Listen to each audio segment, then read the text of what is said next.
I was diagnosed when she was 19. I had been dealing with the disease, suffering from dementia. Royal patronage followed, and in March the following year, HRH the Princess Royal. No, I am not. Royal insiders are whispering about a moment that has shaken the House of Windsor to its core. In a revelation as heartbreaking as it is historic, Princess Anne, Princess Royal, long revered for her iron will and tireless dedication, privately disclosed that she is facing a terminal illness, with early-stage dementia complicating the diagnosis. This news, kept tightly under wraps until now, has sent emotional shockwaves through the royal family. But what's even more astonishing and quietly inspiring is Anne's deeply personal decision to pass her mantle to none other than Princess Charlotte, the 10-year-old daughter of Prince William and Princess Catherine. Though still a child, Charlotte is already beginning to show signs that she may be destined for a royal role far greater than anyone had imagined. This is not merely a story about titles or ceremonial duties. It is a story about legacy, about a woman who built a life on unwavering service, and a young girl growing up faster than anyone anticipated who now finds herself gently being shaped for something greater. From Anne's decades of dutiful engagements to Charlotte's increasingly composed public appearances, the narrative unfolding is rich with emotion, pride, and quiet, inherited strength. Stay with us as we explore what happened, why it matters, and how a little girl with a horseshoe brooch may be preparing to carry forward the spirit of the Princess Royal. This is a royal chapter you won't want to miss. Princess Anne has long been the monarchy's iron spine. At 74, she still tops the list of the hardest-working royals year after year, her schedule brimming with back-to-back engagements from the Security Institute, Day 2 Girl Guiding Leadership events, and the Royal Highland Show. Even after sustaining a concussion last year, which forced a rare pause in her duties, Anne bounced back with unshakable resolve. She was back in the saddle for Trooping the Color mere weeks later, saluting crowds with the same steely grace that has defined her public life for decades. But behind that unbreakable exterior, palace sources now say Anne has been fighting a private battle, one that has come into focus with quiet, devastating clarity. A battle that, despite her best efforts to conceal it, has gradually become impossible to ignore. There is something profoundly human about Princess Anne. She's the royal who skips champagne receptions for a cup of Earl Grey. She writes handwritten thank you notes to stable hands and suppliers. She greets sleepy farmers at rural shows with a dry smile and unwavering attentiveness. But this year, those closest to her noticed a subtle shift. The woman who once shouldered over 400 engagements annually began to slow avert so slightly. Not in public headlines, but in the quiet corners of Buckingham Palace, whispers began to circulate. Something was wrong, deeply wrong. The revelation, still unconfirmed by official channels, is said to have been shared during a private family gathering earlier this year. Anne, always pragmatic, reportedly revealed her diagnosis first to King Charles and her children, Zara Tyndall and Peter Phillips, before extending the conversation to the wider royal family. The terminal nature of her illness, paired with early signs of dementia, left those in the room stunned. King Charles, who shares an especially close, lifelong bond with his sister, was said to be devastated. In June, he had even offered her use of Buckingham Palace for a charity event, a gesture that now feels layered with emotional significance. Anne's critical role as a counselor of state authorized to act on behalf of the king, if necessary, her health all the more vital to the monarchy's operational core. Yet, as always, it is not the illness that defines Anne, it is her response to it. Rather than retreat from public life, she has chosen to shape her legacy, and in a move that surprised even those closest to her, she has identified a young successor to carry the torch, Princess Charlotte. According to palace insiders, Anne sees in Charlotte not just the makings of a future royal, but the rare spirit of someone destined to lead with conviction. This decision, both bold and profoundly intimate, is rooted in the small, shared moments between them. One such moment came at this year's Trooping the Color, when Charlotte wore a horseshoe-shaped brooch, an unmistakable tribute to Anne's signature style. Princess Charlotte has always been a spark within the royal family. With her cheeky waves and perfectly timed curtsies, she's charmed the public from her very first appearance on the royal balcony. But recently, something has shifted, something subtle yet unmistakable. The little girl who once clung to Catherine's hand at the Chelsea Flower Show now walks with purposeful confidence. At a VA Day tea party, she stood alongside her father and brother, Prince George, engaging thoughtfully with veterans, her eyes attentive, her posture composed. This wasn't mere formality, it was presence. Observers noticed it again at Trooping the Color. Her horseshoe brooch wasn't just an accessory, it was a symbol. Her gaze was steady, her glances to the crowd deliberate. She even calmed a restless Prince Louis with a quiet whisper, echoing the quiet command her great aunt is known for. She's not just mimicking Anne, one insider said, she's absorbing her essence. It's like watching history repeat itself, but with Charlotte's own spark. This transformation didn't happen overnight. It's the result of close observation, subtle guidance, and the unspoken weight of legacy beginning to rest gently on young shoulders. And it's only the beginning. Charlotte's transformation hasn't happened by accident. It's the result of careful, intentional guidance, not only from her devoted parents, William and Catherine, but also from Princess Anne herself. The Princess Royal, renowned for her unflinching directness and ironclad sense of duty, has quietly taken Charlotte under her wing, mentoring her in ways only a royal of Anne's stature could.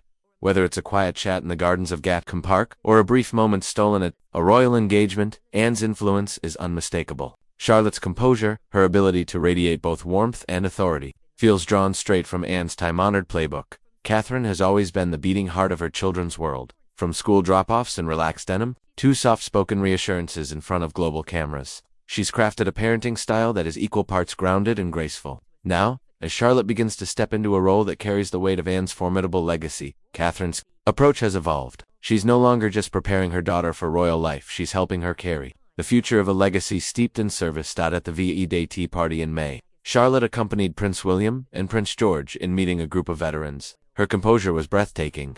As stories of bravery were shared, Charlotte listened with the sincerity and focus of someone far beyond her years. Catherine stood a short distance away, her gaze fixed on her daughter's every move. When a veteran's words moved Charlotte, she nodded gently, a gesture so instinctive it softened the entire room.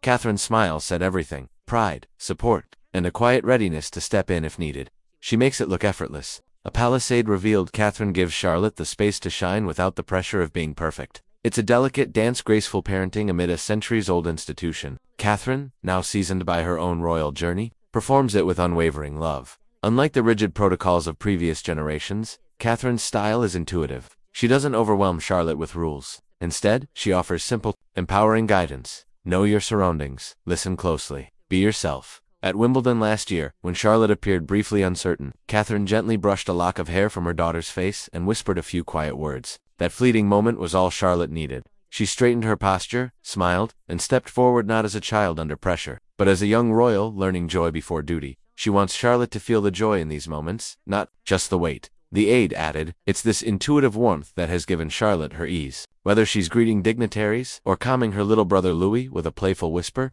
she moves through the spotlight with the same natural confidence that once seemed rare in royal children. But if Catherine is the heart and is the backbone, Princess Anne's legacy of known and service, from her brisk engagements to her famously recycled wardrobe, has become Charlotte's guiding compass. Anne's mentorship is practical, grounded in decades of lived experience. Insiders say she's shared candid lessons during quiet walks at Gatcombe Park or in quiet moments after major events like Trooping the Color, where Charlotte's horseshoe brooch served as a subtle homage to Anne's signature accessory. Focus on the work, not the spotlight, Anne reportedly advised. People respect effort, not show. Those words have already begun to shape Charlotte's public presence. At the VE Day tea, she asked veterans thoughtful questions, her eyes attentive. At Royal Ascot, she mirrored Anne's legendary calm, showing none of the fidgeting common. At her age, it was grace under pressure, quiet, composed, and deeply Anne. But Anne's impact isn't just instructional, it's deeply personal. She's taken Charlotte under her wing, not out of duty, but because she sees in her the same grit and quiet power that defined her own youth. Their bond, rarely displayed in public, speaks through small but telling gestures, a shared look of approval, a knowing nod when Charlotte navigates a moment with maturity beyond her years. Though different in temperament and style, Catherine and Anne are united by a shared mission to raise a princess who is confident, not confined. Catherine gives Charlotte roots, Anne gives her wings. Together, they are shaping a royal not just prepared to inherit a legacy, but one who's already redefining it on her own terms. Every royal child grows up beneath the lens of public scrutiny.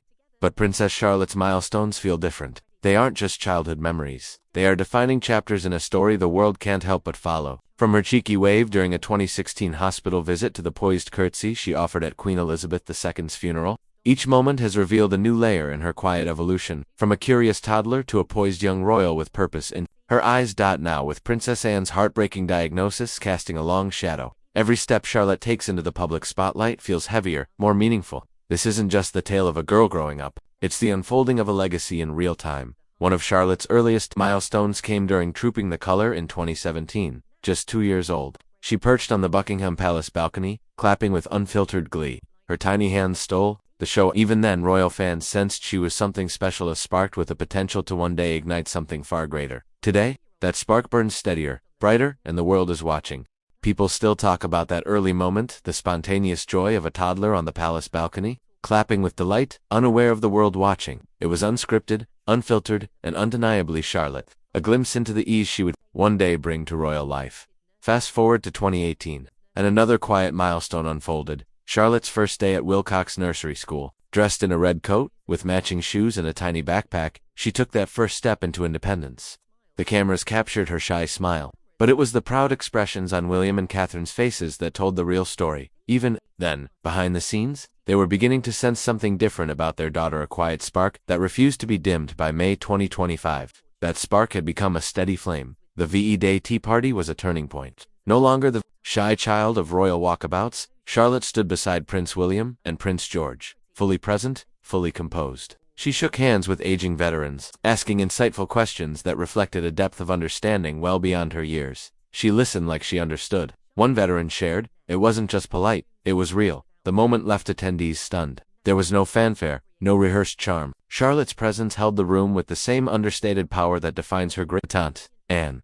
This quiet command so rare, so natural, Anne's ability to make every engagement meaningful, whether at a windswept rural show or a high-stakes global summit. One particularly poignant moment came during King Charles's birthday parade in 2024, when Charlotte wore a delicate horseshoe-shaped brooch. The accessory, subtle but intentional, was a tribute to Anne, who's rarely seen without one. A whisper of respect, a nod to the woman shaping her journey. Insiders say that at Gatcombe Park, over tea and simple conversations, Anne has shared her own stories with Charlotte, from her first solo engagement at just 18 to her lifelong work with Save the Children. These aren't rehearsed lectures, they're heart-to-hearts. Anne doesn't sugarcoat royal life. It's hard work, but it's worth it, she reportedly tells Charlotte. And Charlotte listens with open eyes and a thoughtful nod. For William and Catherine, these moments are bittersweet. Every confident step Charlotte takes at the tea party, at Ascot, or gently calming Louis with a soft whisper, brings pride, but also the quiet ache of watching her grow. At a recent family dinner, Anne reminisced about her 1970s Olympic days, her fierce equestrian spirit, her unwavering discipline. Charlotte was rapt, hanging on every word. William, watching from across the table, had tears in his eyes. He sees an insider said, "It's pride, yes, but it's also letting go of his little girl." These are not ceremonial moments. They're deeply human ones, unrehearsed, raw, and made all the more poignant by Anne's diagnosis. When Anne's carriage famously broke down at Royal Ascot, she handled the hiccup with grace and grit, unbothered by the royal spectacle unraveling around her. That single incident became a quiet lesson in poise under pressure, and one Charlotte seems to be studying by heart. Anne's illness has lent a sense of urgency to these milestones. Each appearance by Charlotte feels like more than a royal engagement. It feels like a promise, a legacy being passed not with pomp or proclamation, but through gestures, glances, and unspoken understanding. Inside the Wales household, Charlotte is no longer seen as just a princess in training. She's become something more, a force of calm and connection. At just 10, she's affectionately known within the family as the Louis Whisperer. Whether it's a fidgety moment at Trooping the Color or an outburst of energy in the gardens of Adelaide Cottage, Charlotte always seems to know exactly what to do. A soft glance, a whispered joke, a playful nudge. It's not control, it's care. A quiet leadership that feels instinctive, effortless. Even George, the future king, leans into her steady presence during high-profile events. At the VE Day Tea Party, Charlotte's quick check-ins, a shared look, a subtle smile offered him a tether in the middle of public ceremony. "She's the glue," a close family friend said. "She doesn't demand attention, but everyone feels her presence." That dynamic mirrors Princess Anne's role within the larger royal family. For decades, Anne has been the quiet anchor, stepping in during King Charles's cancer treatment, supporting Catherine through her own recovery, anticipating needs before they're spoken. Now, remarkably, that same intuitive steadiness is emerging in Charlotte. She senses when Louis needs a distraction, or when George needs a touch of levity. These aren't grand gestures. They're small, seemingly ordinary moments, like straightening Louis's collar before a family photo, or sharing a private joke, to ease George's nerves. But together, they speak volumes about a developing emotional intelligence that's reshaping the dynamics within the Wales family. "Charlotte's confidence has made us parent differently," Catherine reportedly confided. "We focus on their individual needs more than ever, less about rules, more about relationships." And outside palace walls, Charlotte's preparation continues with a modern twist. Rumors swirl about her being trained in diplomacy, or even undergoing early lessons in international relations. And while some reports of tactical driving or constitutional briefings may be exaggerated, what's clear is this: William and Catherine aren't just raising a princess, they're raising a lead. Princess Charlotte is being prepared for a world that stretches far beyond tiaras and titles and Princess Anne's steady hand is unmistakably guiding that path. Her no-nonsense devotion to service, reflected in the hundreds of engagements she's still carried out annually, has become the quiet blueprint for Charlotte's rise. At the VE Day Tea Party, Charlotte didn't just shake hands, she listened. She absorbed the veterans' stories with genuine curiosity, reflecting a maturity far beyond her years. That depth, the ability to make others feel truly seen, is a skill Anne has spent a lifetime honing. And now, it's Charlotte's Anne's advice echoes in her young greatness's every appearance. Focus on the work, not the applause. From school events to royal ascot, Charlotte is absorbing more than etiquette, she's learning purpose. What makes this transformation remarkable is how gracefully Charlotte balances her growing role with the carefree joy of childhood. She's still the little girl who twirls in ballet class, who races her brothers through the gardens of Adelaide Cottage, who insists on helping Catherine bake fairy cakes, and yet when the moment calls for it she can step seamlessly into duty. That fluidity, that sense of calm, adaptability, mirrors Anne's own quiet duality, a princess who could don a tiara at one moment and boots the next.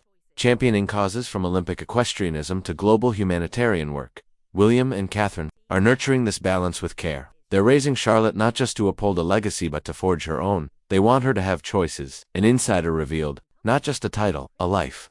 That blend of royal obligation and personal agency is shaping Charlotte into something uniquely powerful. At home, she leads with kindness. In public, she carries herself with conviction. Her influence, like Anne's, isn't loud, it's lasting. A quiet promise of leadership still unfolding. Princess Anne's diagnosis has cast a long, sobering shadow across the royal household. But in its light, a path has been revealed, one that leads directly to Charlotte. The Princess Royal's decision to entrust her duties to her great niece is more than a practical transition. It's an act of profound faith. Anne, who's dedicated decades to causes like Save the Children, who's opened schools and met sleeping farmers with a wry smile.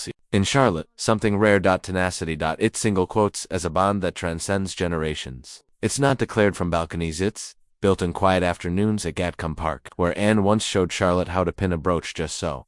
These moments, the twinkle in Anne's eye, the clipped but kind instructions, the gentle pride, shaping a young princess not for ceremony, but for substance. For Charlotte, this isn't about ribbons or rituals. It's about embodying Anne's unshakable ethos. Work hard, stay grounded, and never let the spotlight dim your purpose. Even at just 10, she's already living that creed. Her calm at the VA Day Tea Party, the way she listened, truly listened, veterans sharing their stories, wasn't child's play, it was conviction.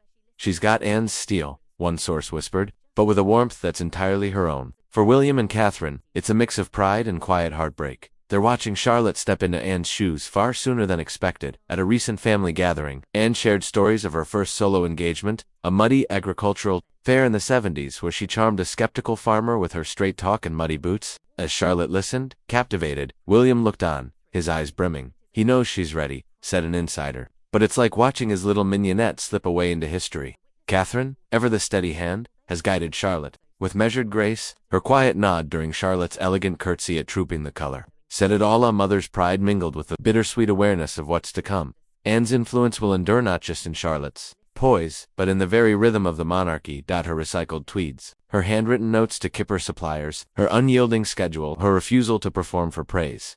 These aren't just quirks, they are the threads Charlotte is now weaving into her own evolving story. King Charles, who has leaned heavily on Anne during his cancer treatment, is reportedly moved by this unfolding transition. It's Anne's way of ensuring the family endures. A palace source said, Charlotte, still a girl with ballet slippers and school books, is becoming more than a royal figure. She's becoming a symbol of hope, a bridge between legacy and reinvention. And her journey is only beginning. It's a journey Anne has helped shape, with every brooch straightened, every brisk handshake, every knowing smile passed quietly from one generation to the next. What's been your favorite moment from this royal saga? Was it Charlotte's quiet strength, Anne's enduring spirit, or the unbreakable bond between them? Share your thoughts below. Don't forget to subscribe for more stories that tug at the heartstrings and reveal the power behind the crown. Because this isn't just a handover, it's a legacy reborn, and the whole world is watching.